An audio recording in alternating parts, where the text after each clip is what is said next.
मैं सायोनी वापस आ गई हूँ। आपने पार्ट ए देखा होगा, आपने थंबनेल में टाइटल भी पढ़ा होगा कि हम लोग एनालाइज कर रहे हैं सीबीएसई क्लास 10 इंग्लिश के सैंपल क्वेश्चन पेपर के पैटर्न को।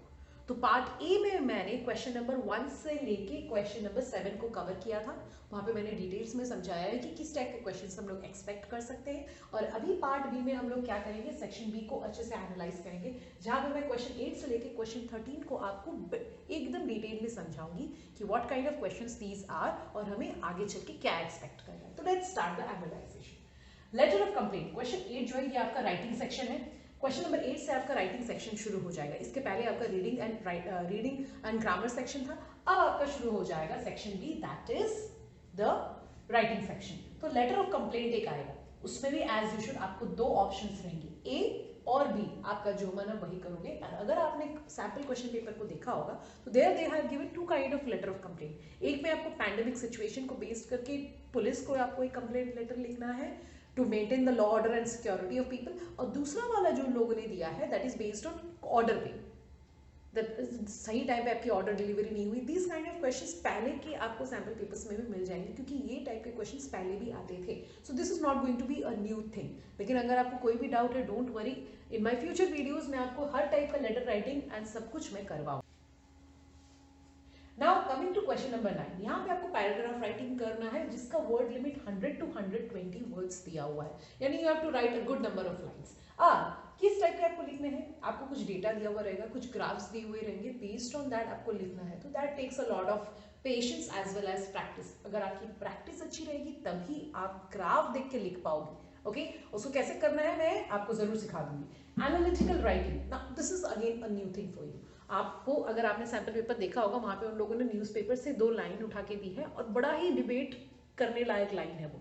तो उसके ऊपर आपको बेस करके आर्गुमेंटेटिव राइटिंग करनी है, यानी कि आपको उसके या तो फॉर में लिखना है या तो आपको उसके अगेंस्ट में लिखना है। और ये तभी पॉसिबल है जब आपकी खुद की लॉजिकल थिंकिंग, आपका कॉमन सेंस अगर काम करेगा। तो इन टाइप के पैसेजेस में they are not only going to जज your English writing skills, but वो ये भी देखेंगे कि आप कितना लॉजिकली अपने पॉइंट को लोगों तक पहुंचा सकते हो। So with that we can conclude the writing portion of question 8 and 9। अब मैं आपको समझाने वाली हूं कि आगे वाले क्वेश्चंस किस टाइप के होंगे।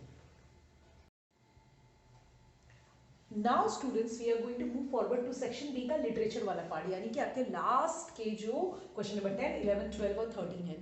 This is the portion. यहाँ पे आपके हाथ में 30 मार्क्स हैं जो आपके दोनों टेक्स्ट बुक के थ्रू आने वाली है, यानी कि अगर आपने दोनों टेक्स्ट बुक्स को अच्छे से कवर किया, these 30 marks will be under your control. और मिल भी जाएंगे मार्क्स, लेकिन थोड़ा सा हमें यहाँ पे केयरफुल रहना है, because this is where they will जज your writing skills based on the textbook. Okay, so थोड़ा सा केयरफुल रहेंगे। Let us analyse this. Question number 10, question number 10 में ए पार्ट और बी पार्ट रहेगा। ए पार्ट में 3 सब part रहेंगे, बी में भी 3 सब पार्ट्स रहेंगे। लेकिन इन तीनों क्वेश्चंस में से आपको एनी टू करना है, यानी 6 क्वेश्चन में से 4 करना है। बड़ा सिंपल हिसाब है। Out of 6 question you have to do any 4, और हर एक question will be of 2 marks, यानी 2 4s are 8। आपको 4 क्वेश्चन करने हैं, 2 नंबर के, 8 नंबर यहाँ पे आपके हो गए। But the word limit is 20 to 30 words. और बच्चे क्या करते हैं ना, 20 to 30 लिखो या 40 to 50 लिखो, उनके लिए सब बराबर होता है। अगर आंसर आता है तो एक पैराग्राफ लिख देंगे, और नहीं आता है तो अगर 120 वर्ड लिमिट भी होगा तो भी 1 लाइन ही लिखेंगे। Please don't do that. Always remember CBSE keeps a special I कि आपने वर्ड लिमिट को फॉलो किया कि नहीं। आपके क्वेश्चन पेपर के ऊपर गाइडलाइंस में एकदम क्लियरली लिखा हुआ है, please do not exceed word limit, यानी जरूरत से कम भी मत लिखो, जरूरत से ज्यादा भी मत लिखो, बिकॉज उसके लिए ना तो एक्स्ट्रा मार्क्स कटते हैं और ना ही एक्स्ट्रा मार्क्स मिलते हैं। तो जहां कोई फायदा ही नहीं है वो काम करना ही क्यों। ओके, तो same thing now question number 11। Question number 11 में भी सेम चीज है, question A and B part, वहां पे भी आपको 2 करके ही करना है, बट यहाँ पे वर्ड लिमिट एक्स्ट्रा है 40 to 50। ओके, तो अगर 20 to 30 है तो मेरा बहुत सिंपल हिसाब है। देखिए आपकी कॉपी जो है रेक्टेंगुलर शेप में होने वाली है, तो मैं आपको सजेस्ट करूंगी 2 to 3 लाइंस लिखिए।